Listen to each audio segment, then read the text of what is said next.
Hi అండి, welcome to my channel Eshira's kitchen. ఈరోజు healthy breakfast ఎలా తయారు చేసుకోవాలో చూపిస్తానండి. ఇంట్లో దోశ పిండి, ఇడ్లీ పిండి ఏమీ లేనప్పుడు మనం ఇలా బ్రేక్ఫాస్ట్ని హెల్తీగా ఎలా తయారు చేసుకోవాలో చూపిస్తాను. దీనికోసం ముందుగా ఒక బౌల్ తీసుకొని దానిలోనికి 1 కప్పు గోధుమ పిండిని యాడ్ చేసుకోవాలి. అలాగే ఒక 2 టేబుల్ స్పూన్ కరాచీ రవ్వ అండి, 1 టేబుల్ స్పూన్ జీలకర్ర, 1 కప్పు ఉల్లిపాయ ముక్కలు, అరకప్పు క్యారెట్ తరుగు, కొంచెం కొత్తిమీర, 1 టేబుల్ స్పూన్ పచ్చిమిర్చి తరుగు, ఉప్పు రుచికి సరిపడా యాడ్ చేసుకొని ఓసారి బాగా కలిసేలాగా కలుపుకోవాలండి. ఇలా కలుపుకున్న తర్వాత దీనిలోనికి వాటర్ని యాడ్ చేసుకోవాలి. 1 కప్పు గోధుమ పిండికి ఏ కప్పుతో అయితే మనం పిండి తీసుకుంటున్నామో అదే కప్పుతో 3 కప్పులు వాటర్ అనేది సరిపోతుంది. ఒకేసారి వాటర్ని వేసేయకుండా కొంచెం కొంచెంగా యాడ్ చేస్తూ పిండిని ఉండలు లేకుండా బాగా కలుపుకోవాలండి. ఇలా దోశ బ్యాటర్ అనేది మనం ప్రిపేర్ చేసుకోవాలి. మరి పలుచగా ఉండకూడదు, అలా అని చిక్కగా కూడా లేకుండా చూసుకోండి. ఇలా దోశ పిండి రెడీ అయిన తర్వాత మూత పెట్టి 15 మినిట్స్ పక్కన పెట్టేయండి.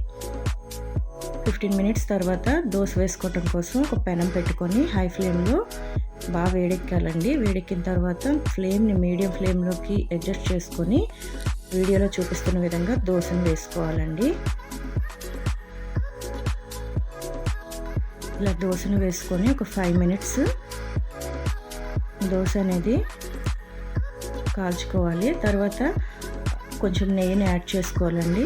మీకు ఇష్టమైతే నెయ్యి, లేదంటే ఆయిల్ ఏదైనా సరే యాడ్ చేసుకొని ఒక 5 మినిట్స్ కాల్చుకోవాలి. కాల్చుకొని 5 మినిట్స్ తర్వాత రెండో వైపు టర్న్ చేసుకోవాలి. అలాగే రెండో వైపు కూడా దోశని కాల్చుకోవాలి. ఇలా దోశ అనేది మీడియం ఫ్లేమ్లో పెట్టి కాల్చుకుంటే క్రిస్పీగా, సాఫ్ట్గా, తినేటప్పుడు చాలా టేస్టీగా ఉంటుందండి. సో దోశని ఇలా అయిన తర్వాత తీసేయాలి. అలాగే రెండో దోశ కూడా వేసుకుందాం అండి.